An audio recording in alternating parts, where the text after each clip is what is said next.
नमस्कार, आप देख रहे हैं जी न्यूज। आपके साथ हूं मैं रुबिका लियाकत। 12 बजे की इस बुलेटिन की शुरुआत डिटेल में कुछ खबरों के साथ करें उससे पहले 50 बड़ी खबरें बिना ब्रेक के। पीड़ित दीनदयाल उपाध्याय पर लिखी गई 15 वॉल्यूम की किताब का पीएम ने किया लोकार्पण। एक आत्मा मानव दर्शन अनुसंधान एवं विकास प्रतिष्ठान के अध्यक्ष महेश चंद्र शर्मा ने लिखी है किताब। पंडित दीनदयाल उपाध्याय के जीवन पर दिखाई गई डॉक्यूमेंट्री। पीएम के अलावा बीजेपी अध्यक्ष अमित शाह और संघ विचारक भैयाजी जोशी समेत कई बड़े नेता रहे मौजूद।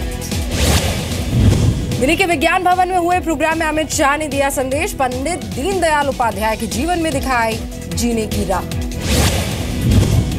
योग और संस्कृति पाठ्यक्रम के प्रस्ताव को जेएनयू ने एक बार फिर से ठुकरा दिया है। एकेडमिक काउंसिल को पिछले साल भी मिला था एचआरडी और यूजीसी का प्रस्ताव।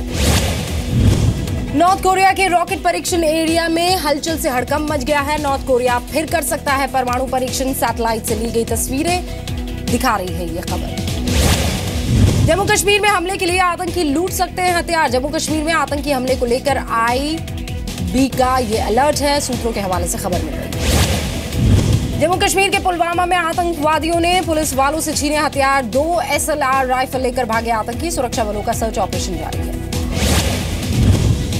दक्षिण कमांड के दौरे पर सेना प्रमुख जनरल दलबीर सिंह अधिकारियों से मिलकर सुरक्षा का जायजा लेंगे। भारत में पाकिस्तान के हाई कमिश्नर अब्दुल बासित के बड़बोले बोल। कहा, सेना भी तय करती है पाकिस्तान की भारत नीति। एक अंग्रेजी अखबार को दिए इंटरव्यू में अब्दुल बासित ने एलओसी के पार भारत की सर्जिकल स्ट्राइक को नकारा है और रूटीन फायरिंग उसे बताया है। कहा, पाक जवाब देने में सक्षम है। फिर मिले पाकिस्तानी सेना के आतंक के मदद देने के सबूत। 6 अक्टूबर को मारे गए आतंकियों से बरामद हथियार पाकिस्तान में बने हुए हैं। सेना के नरन कमांड ने जारी की है ये लिस्ट। बलूचिस्तान में पहली बार चीन के खिलाफ सामने आया गुस्सा। प्रदर्शनकारियों ने फूंका चीन और पाकिस्तान का पुतला। बलूचिस्तान में प्रदर्शनकारियों ने नवाज राहिल शरीफ की तस्वीरों में भी आग लगाई। मानवाधिकार हनन के खिलाफ मार्च निकाला। बच्चों ने की अगुवाई। संयुक्त राष्ट्र में कश्मीर का मुद्दा उठाने पर भारत ने पाकिस्तान पर बोला जोरदार हमला। कहा, दूसरे देश की जमीन हड़पने के मकसद से बेवजह के मुद्दों को उठाने की है कोशिश। यूएन में भारत ने पाकिस्तान को बताया फ्लाई बाय नाइट ऑपरेटर यानी भरोसे नाकाबिल। कहा, संयुक्त राष्ट्र प्लेटफॉर्म का दुरुपयोग कर रहा है पाकिस्तान।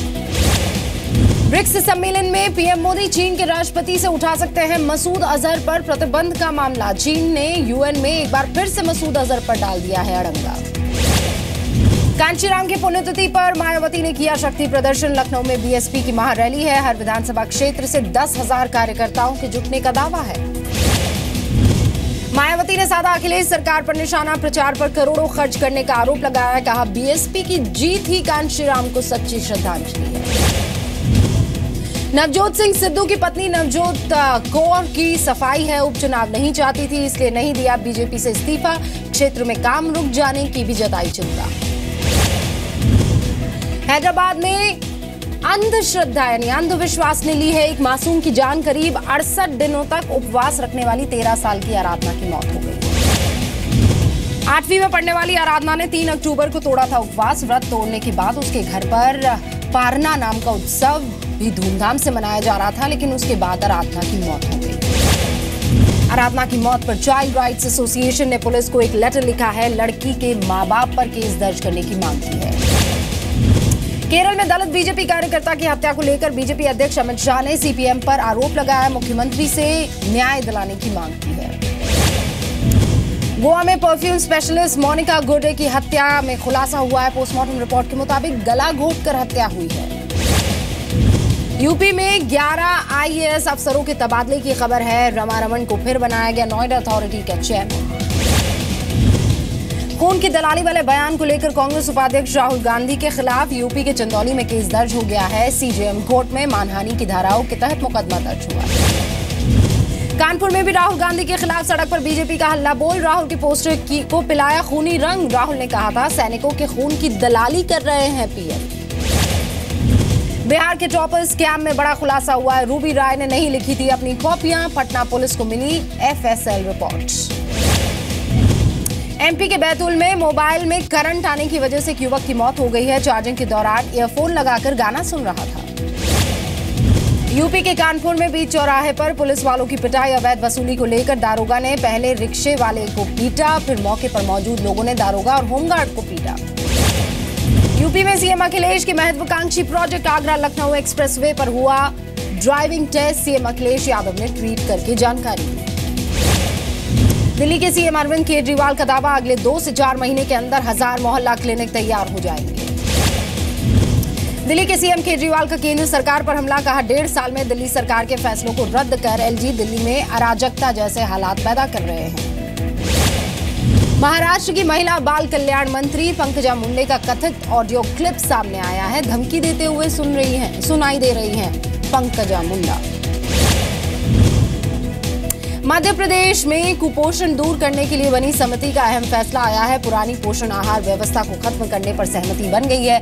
1 अप्रैल से लागू होगी नई पोषण आहार व्यवस्था।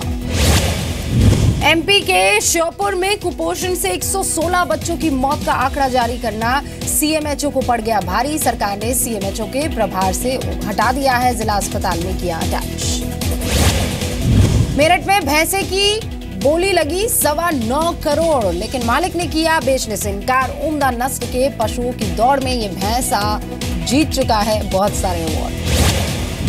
जबलपुर में सरकारी एम्बुलेंस चालकों की निजी अस्पतालों से साठगांठ का खुलासा हुआ है। गर्भवती महिला को सरकारी अस्पताल की जगह निजी अस्पताल पहुंचाया। डिलीवरी के बाद बच्चे की मौत हुई। दिल्ली के पटेल नगर में निर्माणाधीन 3 मंजिला इमारत के गिरने से मजदूर की मौत हो गई है। हादसे में 3 और मजदूर घायल हैं। अहमदाबाद से पाकिस्तान नहीं भेजी जाएगी सब्जी। जमालपुर मंडी ने लिया फैसला, रोज 60 ट्रक वाघा बॉर्डर जाते हैं।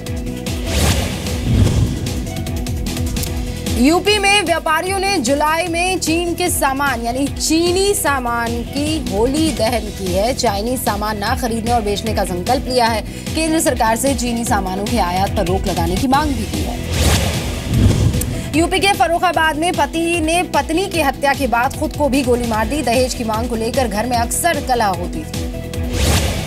उज्जैन के महाकाल मंदिर में दान के पैसे चुराने का खुलासा हुआ है। पिछले 2 साल से मंदिर दान पेटी प्रभारी ही चोरी कर रहा था। सीसीटीवी में सामने आई सच्चाई। मोतिहारी के रक्सौल में नशे का नेटवर्क ध्वस्त हो गया है। 3 करोड़ रुपए की चरस बरामद हुई है। आधा किलो के 7 पैकेट्स में की जा रही थी इसकी तस्करी। हरियाणा के हिसार में 5 करोड़ की हेरोइन के साथ 3 लोग गिरफ्तार हुए हैं। पुलिस को नशे की खेप यूपी से लाए जाने का शक है।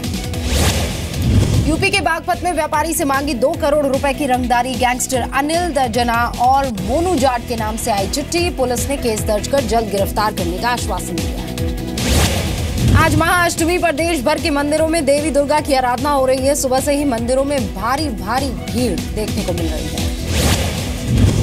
बिहार के पूर्णिया में मां दुर्गा के पंडाल से शराबबंदी और बेटी बचाओ बेटी पढ़ाओ मुहिम का संदेश दिया गया। कोलकाता के एक पंडाल में लंदन की तर्ज पर बना मैडम तुसाद म्यूजिक।